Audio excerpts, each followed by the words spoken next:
Happy birthday. എന്റെ birthday എന്താണെന്ന് എങ്ങനെ അറിയാം?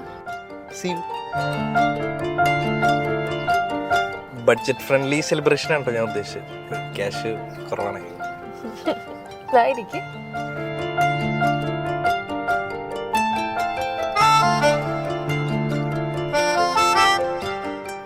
ദുബായിൽ വന്നപ്പോ ഞാൻ വിചാരിച്ചത് എന്റെ ലൈഫ് കുറച്ച് ബോറായിരിക്കും. ജെറിനായിട്ടുള്ള കമ്പനി ഞാൻ എൻജോയ് ചെയ്യുന്നുണ്ട്.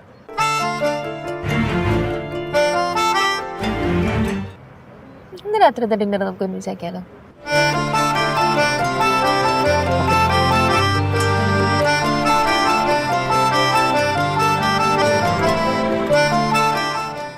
മമ്മി മുടി നീട്ടി വളർത്തിയത് കൊണ്ടല്ല എനിക്ക് ജോലി കിട്ടാത്തത്. ആ ശരി ശരി ശരി. ശരിക്കും നല്ല പ്രഷർ ഉണ്ടല്ലേ? പിന്നെ നല്ല രീതിയിൽ. ജോലി കിട്ടിയിട്ട് എന്താ പ്ലാൻ? ജോലി കിട്ടിയിട്ട് വേണം ഒരു പെണ്ണിനെ പ്രപ്പോസ് ഒക്കെ ചെയ്ത് കല്യാണം കഴിക്കാനായിട്ട്. ഓ, അപ്പൊ കല്യാണമാണ് മെയിൻ. ഓഫ് കോഴ്സ് കല്യാണം ഇസ് ദ മെയിൻ. ഭയങ്കര തണുപ്പല്ലേ ഇവിടെ? അത് ഈ മാർച്ച് ഫെബ്രുവരി ടൈമിലൊക്കെ ദുബായിൽ നല്ല തണുപ്പായിരിക്കുള്ളൂ. റീക്ക് നടക്കണമെങ്കിൽ ഈ ജാക്കറ്റ് എടുത്തു തന്നു.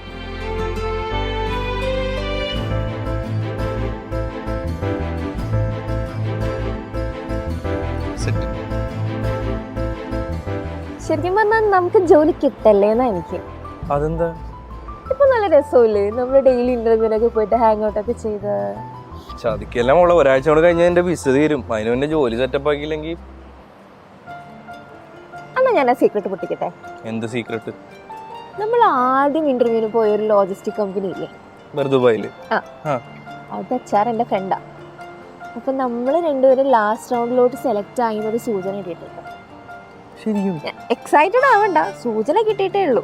ഭാഗ്യം ഉണ്ടെങ്കിൽ നമുക്ക് രണ്ടുപേർക്കും ഒരു കമ്പനിയിൽ വർക്ക് ചെയ്യാം. സെറ്റ്.